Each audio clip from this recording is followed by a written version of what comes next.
Sisters. Sisters, the Southern Women's Music and Comedy Festival takes great pride in presenting the entertainer you've all been waiting for. No, not Meg Christian, not Margie Adam, not Chris Williamson, not Holly Deere, not Rita Mae Brown, but the fantastic and phenomenal Robin Tyler! What is it, Patty?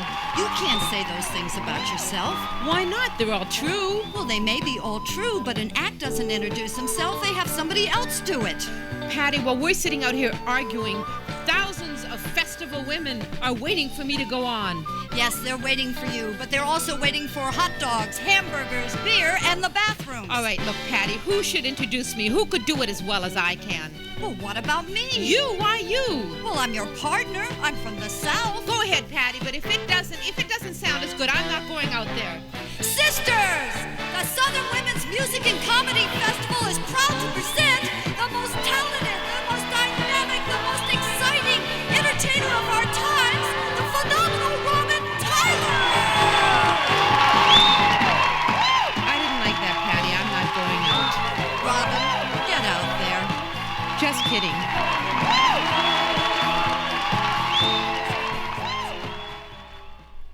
The Ku Klux Klan met in Cleveland, Georgia 2 weeks ago and recruited 35 people, and the town council allowed them to meet, and 2 weeks later I made a Dyke album right 7 miles from them, so I...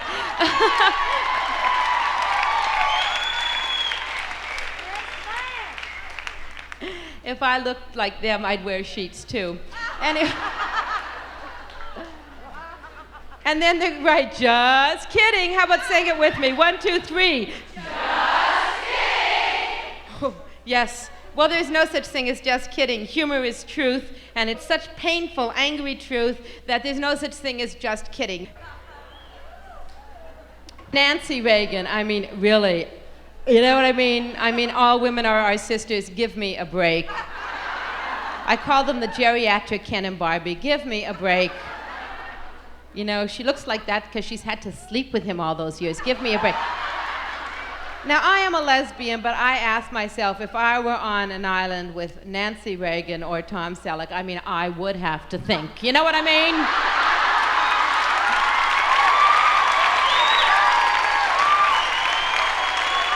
Well, you know, we made the Gainesville News. I don't know if you know that we're on the front page. Just kidding.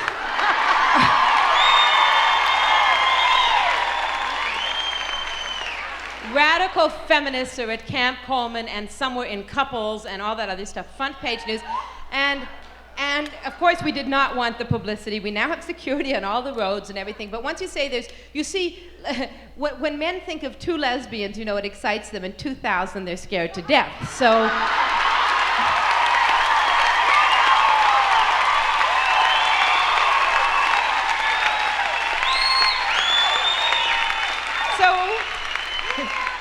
We are not only their worst fear, but we are also their greatest fantasy, and they must be in tremendous conflict over us. Who gives a shit?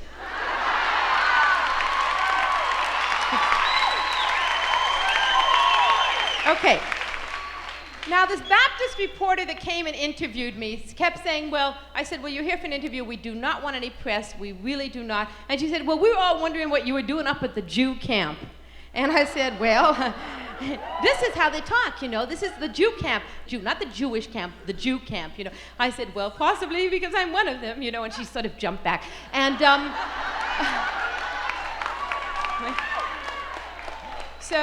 but she said it was okay. It was nice to have Jews in the area since Cleveland only had 4 businesses and we gave work in the summer. I mean, she was really trying to get out of it, you know what I mean? But you could. Now, you must remember something. Jesus was a Jaime. And, okay, so everybody is so concerned with Jesus, it's split. I've thought about anti-Semitism. I thought, how could there be such anti-Semitism when everybody worships a Jew? Jesus was Jewish, n'est-ce pas? He was Jewish. Now, the reason you don't remember that Jesus was Jewish is because in every movie, Troy Donahue played Jesus. He also played Joseph and Mary.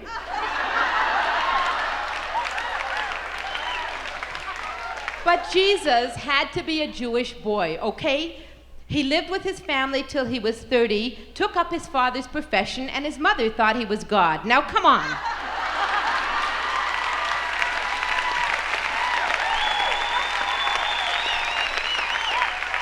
And Jesus did have a baby sister, it is true, Shirley of Nazareth.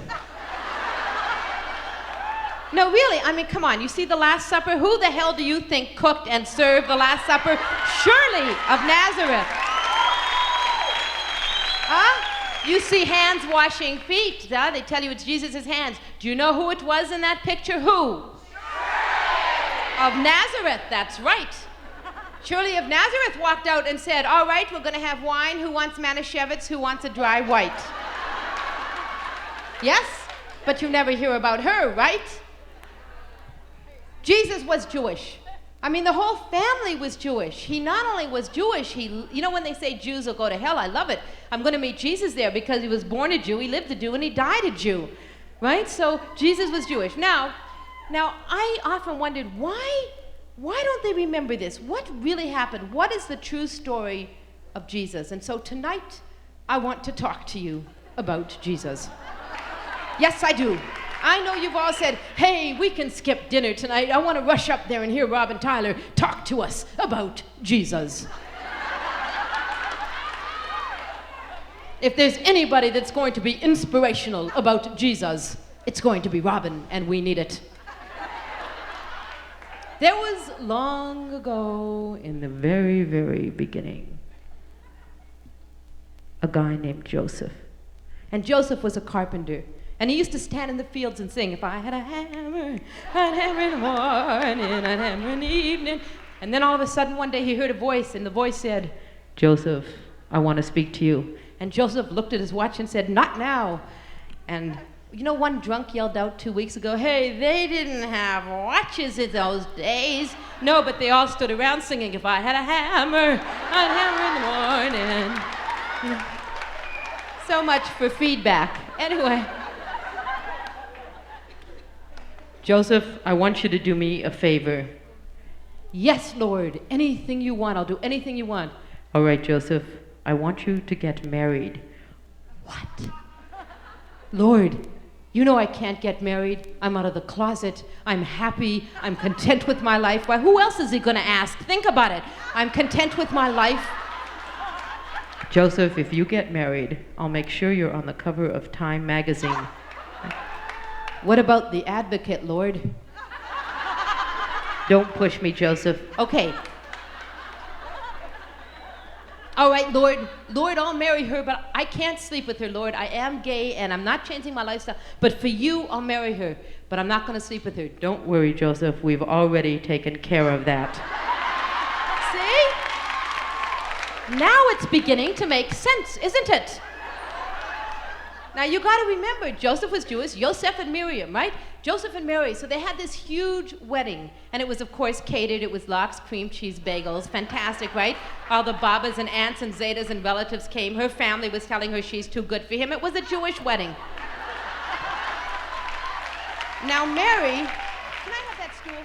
Now, Mary is 2 months pregnant, and she's told her mother that God did it. Is that not a Yiddish cop, huh? 2 months pregnant. Okay, so they're going to get married, and there's I want you to know I did this at a Mormon college. It did not go over well. They do not mind saying Jesus was Jewish, but they always go, oh, yes, we know Jesus was Jewish. You know, they can't get it out. All right. So there's this wonderful Jewish wedding. Boom, they break the glass, and they're married. 7 months later, Mary is 9 months pregnant. And it's that very holiest of nights, that night. And Mary is sitting on a donkey, and Joseph is leading the donkey, looking for a place to give birth. Oh, holy night, the stars are brightly shining, it is a night. Oi! Oi, you couldn't find a place before tonight? You had to wait till the last night? You couldn't book something ahead?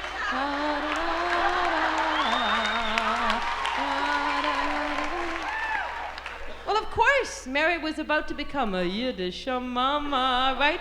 She was a Jewish mother. All right, you could have lined something up. Okay, Joseph comes across this huge barn, helps Mary off. Sorry, she was pregnant. And opens the barn door and says, look, it's not much, but I've got a place for you. And Mary looks in, and there's a cow chewing its cud, and chickens walking around, and there's a horse poo-pooing. Poo-pooing? I'm so radical, fuck the system, to down with Reagan and the horse poo-pooed. You know, I have a dog, and when I take my dog out, I always go, make sissy, honey, make sissy for Robbie. And the dog goes, no, I won't make sissy, not now, not ever. Make sissy or I'll kill you, try it. All right, so the horse was shitting. And, right, and Mary looks around and says, this place is hallucious. Look at the cow, look at the chickens all there, that horse. Who are those wise guys?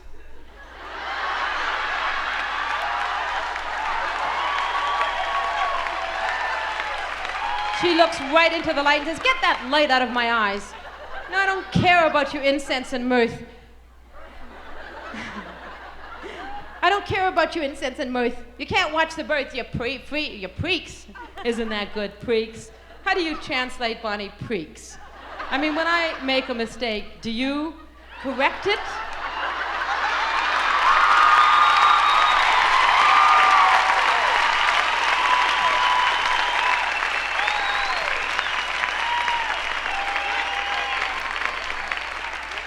Okay, what was Mary going to do? This was the only place left to give birth. So like any good Jewish about to be mother, she sends Joseph out to get Lysol and cleanser and Ajax and Scott's towel, right? And he comes home an hour later, the chickens are plucked, they're in a soup. And she gets down on her hands and knees, this is the true story, and she takes the Lysol and Ajax, and she's going to scrub the barn. And she scrubs for 1 hour, for 2 hours, for 3 hours, until that barn was immaculate.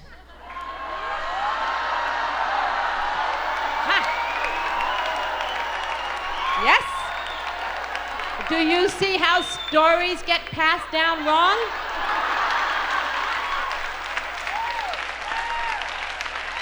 There was something immaculate about that birth. You could have eaten off the floors. That's how immaculate it was. Now, there was one bad thing about the birth. Of course, the barn was not heated. There was a good thing. There was nobody from the AMA there to screw up the delivery, right? So they always say the doctor, male doctor, I just delivered a 10-pound baby, right? He doesn't deliver it. He receives it. We deliver it. Isn't that right? I mean, if a male person comes and hands you a letter and you get the letter, do you say you just delivered the letter? Isn't that stupid? Okay, so at least Mary did not have to put up with a male. Now let's go back to that night. Da, da, da, da. Now, I want to tell you something about this birth. I don't know who wrote the song, but I think we should inform men that when a woman is in labor, it is not a silent night.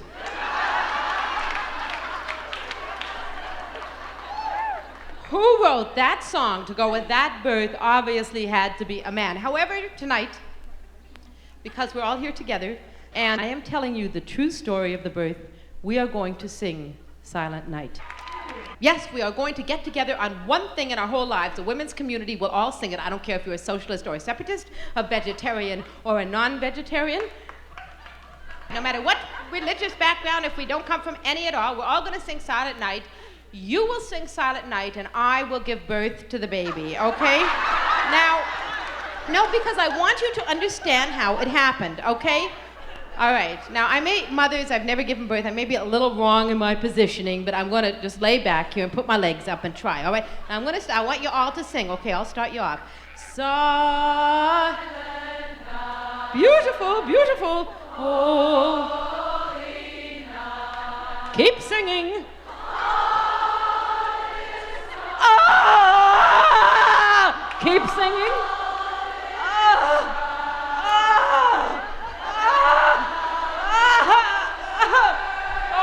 virgin my ass, but keep singing.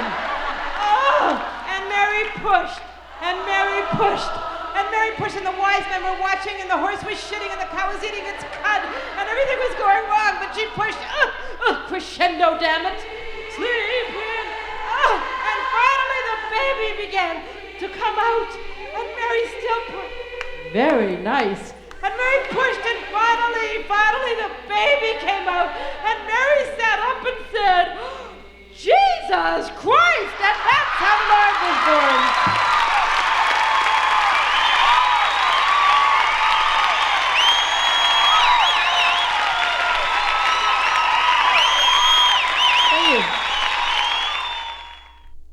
I often make fun of guys. You know, men have been doing the tits and ass jokes for years and years, so I turn it around and I do jokes on their parts, and they don't have a good sense of humor. No, we have a sense of humor. They get upset. And what I like to tell you, well, you know something, I mean, I don't mean to constantly attack this part of a man, because the fact is I did see one once. And, oh, it was very traumatic. What? I know, but I did see one once, and I don't know if I should tell you about it, because it's you know, oh sure, go ahead and tell, right? Then I get to tell everything and you get to call me a pig after the show tonight.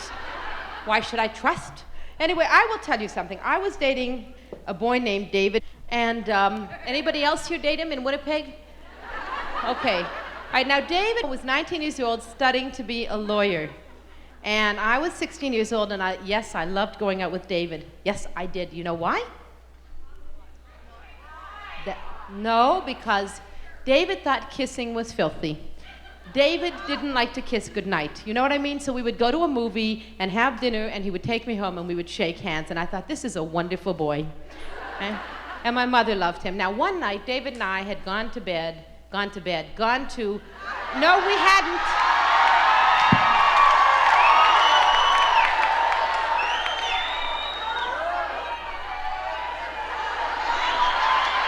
One night, believe me, that's going to be cut from this album. One night, David and I had gone to a drive-in movie in Winnipeg, and let me see what was playing. Oh, yes, Ethel Merman in Call Me Madam. Do you remember Ethel Merman? She passed away this year. Do you remember? Right? She was on Olivia before Meg. I mean, I'll do Ethel Merman singing a love song. You ready? Softly, I will leave you softly. Right? Betty Davis in All About Eve. Hang on to your seatbelts. We're in for a pumpy night. And Judy Garland in The Wizard of Oz. Do you remember Judy Garland? Happy the first fly beyond the river.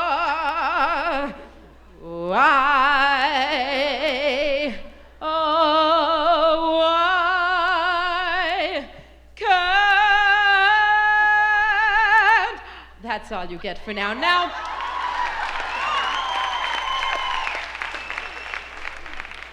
okay, so now David and I are watching this drive-in movie, and I'm sitting next to him, and we're watching The Wizard of Oz, and David takes it out. Now, I knew the first time I saw one, bells were supposed to go off, and I was supposed to hear music like, love is a long and slender thing. But I took one look and just wanted to go, ah! Now, look, I knew that David was not trying to be a smartass, because in the late 50s, boys had the popcorn box trick. Do you remember that? Popcorn would come in a box, and the guy would say to you, would you like some popcorn? And you'd say, oh, thank you.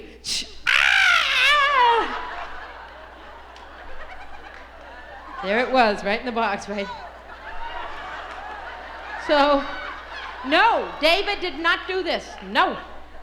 He took it out, and I thought it was to tell me that he was ill. Because around that long thing, he had these two huge round purple tumors.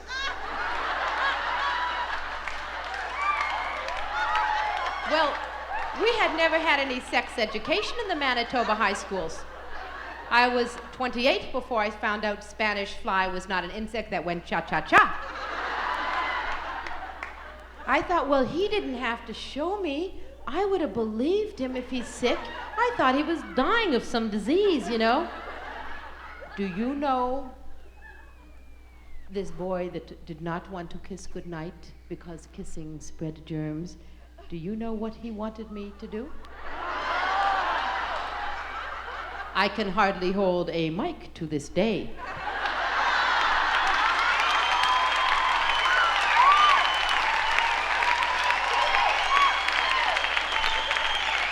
Now, I suppose that if you're into it, it's okay, but if you're not, it's to die.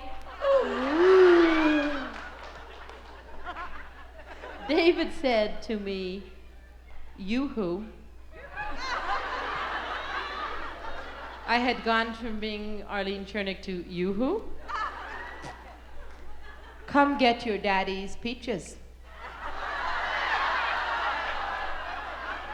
And I looked at him and thought, they may be peaches, Daddy, but you make one move toward me and they're going to be hanging from a dead limb.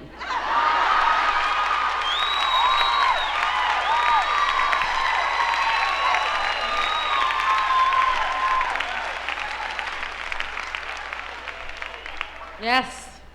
I didn't know what to... Well, I'll tell you about it at the next festival. Anyway, all right. Oh, crowd turns on comic, right?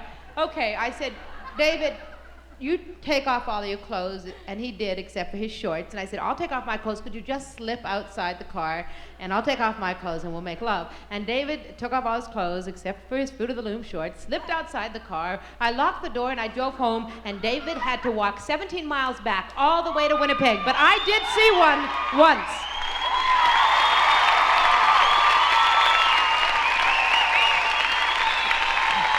Thank you. Thank you. I've been noticing the way you've been responding to the singers, and I'd like to say something as a comic, and Kate Clinton and I were discussing it backstage. They really get the kind of adoration that comics don't get. Yes, I was a singer. Oh, yes.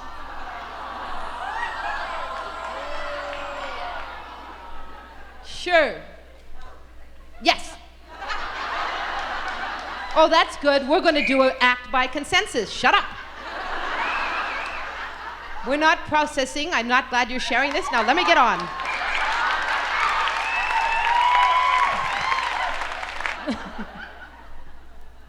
I was a singer. Yes, I was a singer in the early 1960s, so I know how much adoration singers get. Are you ready for this? I looked just like Connie Francis. I used to wear the very, very tight black sequin gown. Keep whistling, it's all on the album. This is the PH Festival, Politically Hopeless. Don't you love it? Okay. When I was a singer, I would wear a very tight black sequin gown slit to the knee, black nylon mesh stockings, the very, very high 6-inch fuck me pumps, a girdle holding up the stockings, and in those days we had something called, I don't know what you call it, we called it in Canada a training bra that would push your breasts up so that you'd see the line over here, right? Down, down, well, they're trained. And I would wear a lot of makeup. And in those days, in 1960, you could wear your hair in two ways. You take your hair, you put each and every one of those little hairs into a roller, and you roll your hair up very tightly. You take your bobby pin and you bobby pin those little hairs in place. Then you baste it 350 degrees. You then take your hair, you unroll each of the rollers, and you take your rat comb. Do you remember what a rat comb was with the invented by a rat? And then you would take your hair and you would whip tease, whip tease, whip, whip, tease, tease, whip, whip, tease. Just kidding.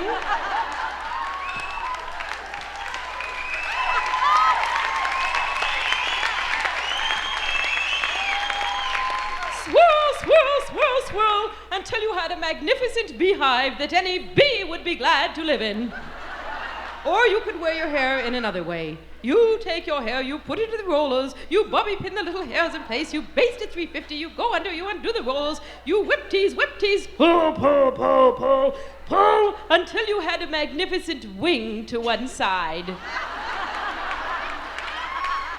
How many of you are over 35 and remember the wing to one side? Some gay hairdresser invented that so he could wear it on Halloween, and we dykes had to wear it the rest of the fucking year.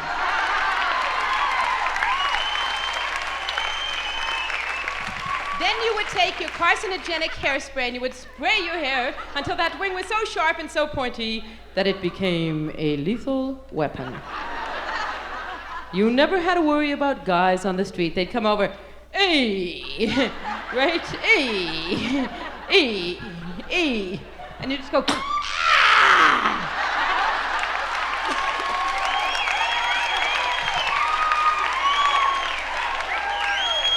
Yes, just stick him with your wing to one side. So I would come out, this is 1962,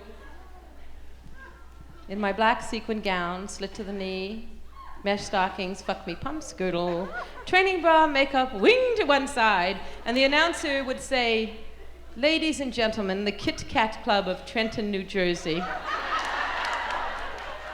is proud to present a beautiful young thrush, Miss Robin Tyler. The curtains would open up and I'd be standing there. I was not doing a Monroe impression. I was hyperventilating because my girdle was killing me, right? And the music would begin and I'd sing, I'm gonna love you like nobody's loved you. Come rain or come shine. Yes, I was a singer once.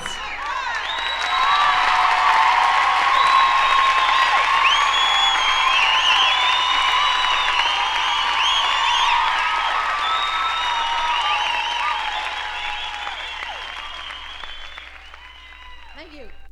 How many of you women have never been to a male gynecologist? Applaud if you have never been to a male gynecologist. Okay, fine, fine. I will do a visit to a male gynecologist, okay? I will do a visit.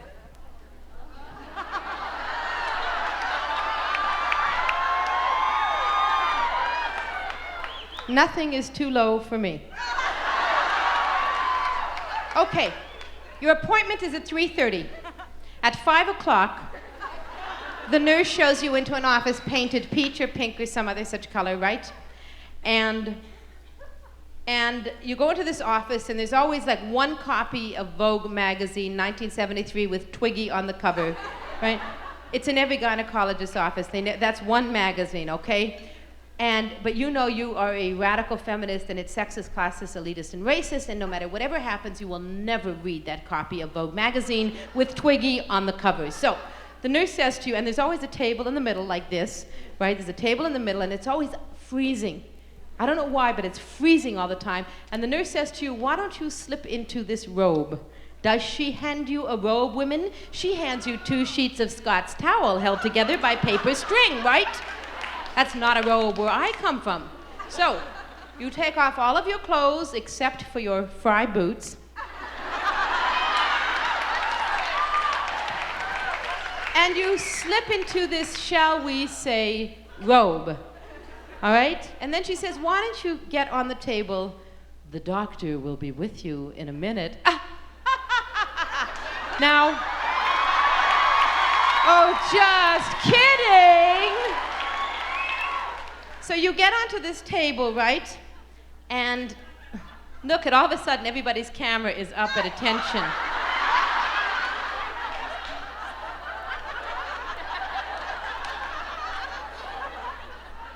You get onto this table, and you lay back, and you put your feet up into the stirrups.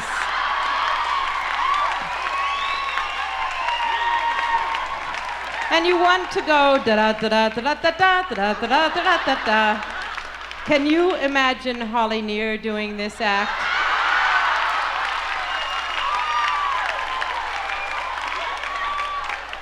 Comedy is not a sophisticated profession.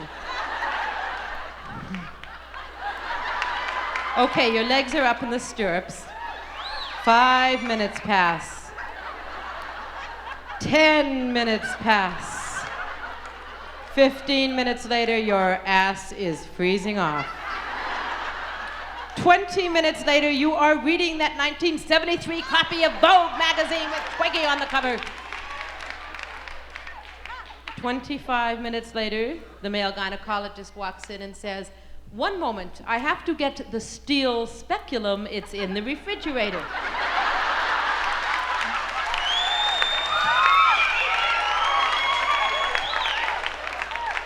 And you say, "Why is it in the refrigerator, doctor?" "Because refrigeration kills germs." "Then you get in the refrigerator, doctor."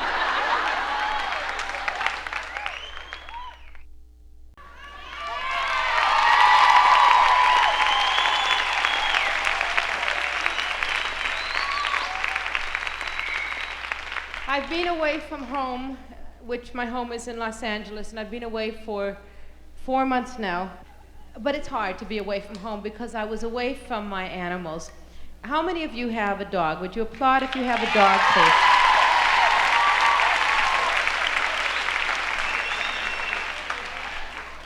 I have a dog. I have a beautiful dog. Yes, it's a tiny, itty-bitty little pug. And, well, she's beautiful for her breed. Not every dog can be a shepherd. I happen to have a pug who is gorgeous. Have you ever seen a pug? My dog, a pug is like a Pekingese with a shave. They've got their little flat face, right? Very flat face, flat head, buck teeth, buggy eyes, tongue always hangs out. Curlicue tail, little body like this, always shaking, always very, very nervous. Very, very, very nervous. And she sweats under her armpits so that when you go to pick her up, she slides. And she can pass gas that could clear this room in 33 seconds. Oh, you think that's funny, do you? Do you know what it's like when I used to bring home lovers, not on the first date?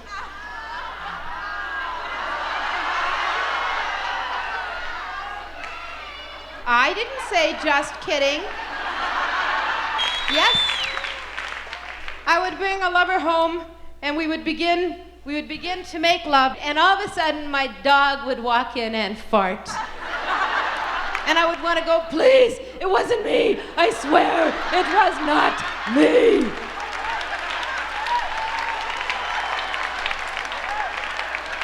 You know, the first time you always have performance anxiety, right? Okay, but I love my dog. I love my dog, Tai Chi, because she needs me. And the difference between want and need is desperation. And when I come home after being on the road for 2 weeks, my dog comes over to me and says, "Oh, I'm so glad you're home. I'm so glad you're home.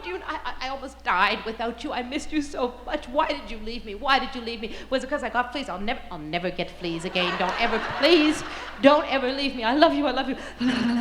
You know, "I'll do anything. I'll lick your ankles after your shower. How's that? Okay, don't leave me. Please, I'm begging you now. Don't." Isn't that a pug? That's right.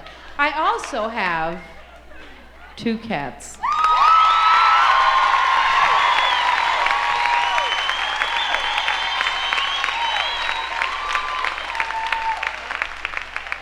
And when I come home from being on the road for 2 weeks, my cats sit cross-legged and look at each other and say, "Oh, it's her again."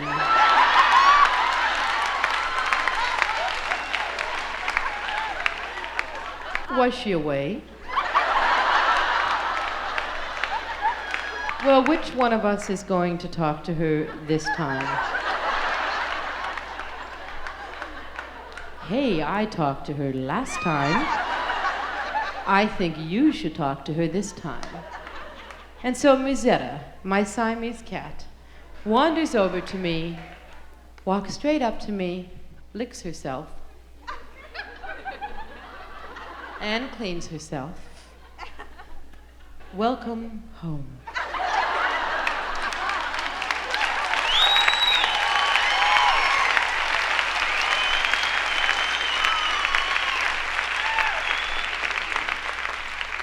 Now, do you remember, Robin, before you left, we told you we do not like Cal-Can?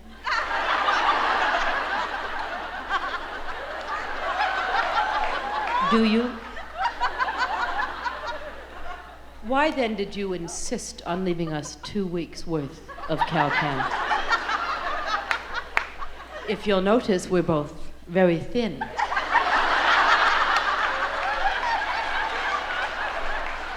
That is because we have not eaten in 2 weeks.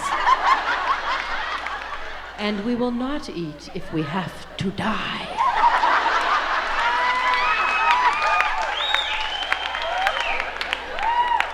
Now, when you go into your bedroom,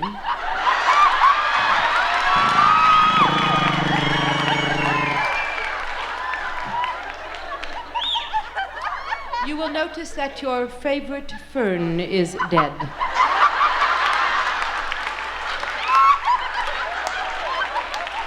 That is because we have been throwing up in your favorite fern. When you try to get into bed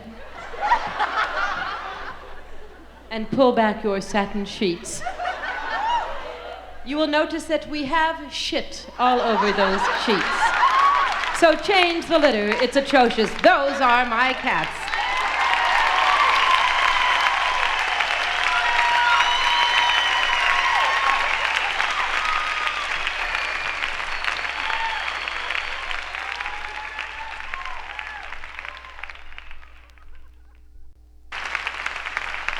I'd like you all to know that I am a member of AA.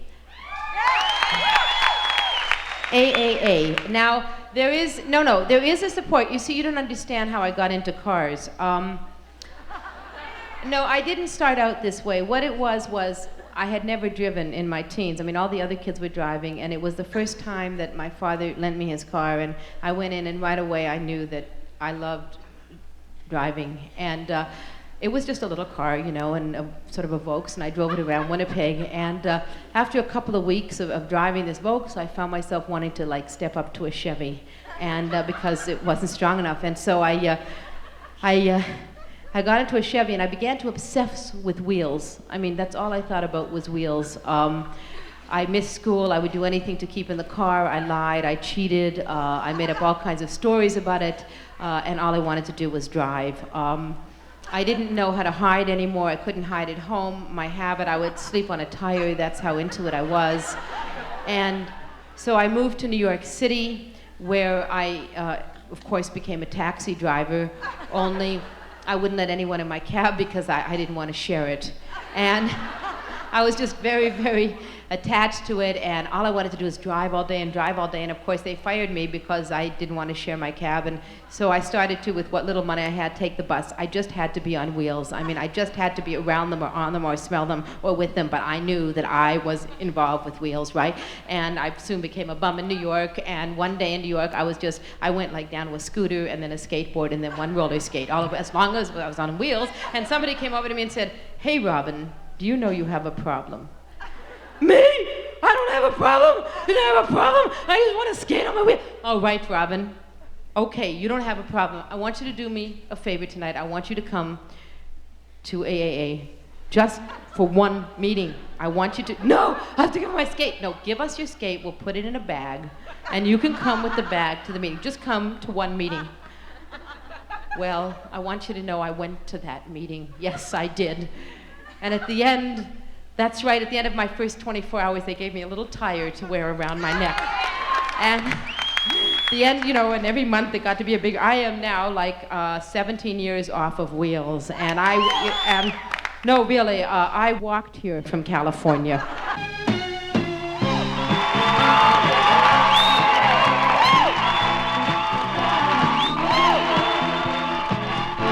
Well, Patty, what do you think? Listen, they're applauding for me. I know, looking at you, you're thinking I forgot my lover is in Ottawa on. Okay, just one line, but look, they love me, Patty. Look, tell me, I can take it. What did you think? Oi. Just kidding, Robin. Just kidding.